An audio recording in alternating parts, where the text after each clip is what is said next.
பார்த்து வருகிறோம். மருத்துவர் பரிந்துரைத்தால் மட்டுமே இனி இருமல் மருந்து வாங்க முடியும் என கட்டுப்பாடு கொண்டு வர முடிவு செய்யப்பட்டிருக்கிறது. கூடுதல் விவரங்களை செய்தியாளர் முகிலனிடம் கேட்கலாம். முகிலன், விவரங்கள். சிவரஞ்சனி, அதாவது இந்த இருமல் மருந்தினால் ஏற்பட்ட இந்த குழந்தைகள் மரணத்தை தொடர்ந்து தற்போது மத்திய சுகாதாரத்துறை அமைச்சகம் பல்வேறு கட்டுப்பாடுகளை கொண்டு வருகிறது.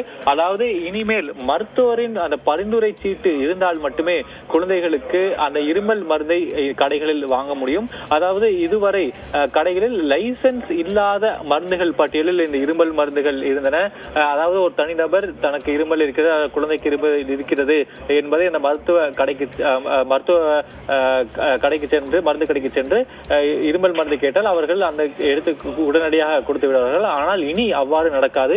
இனி அந்த மருத்துவரின் மருந்து சீட்டு இருந்தால் மட்டுமே அதில் என்ன குறிப்பிட்டிருக்கிறதோ அந்த மருந்துகள் மட்டுமே அந்த மருந்து மட்டுமே அப்போது மட்டுமே அவருக்கு வழங்கப்படும் என்றும் தற்போது மத்திய அரசு இந்த மாற்றத்தை கொண்டு வருவதற்கான முடிவை எடுத்திருப்பதாக தகவல் வெளியாகிருக்கிறது.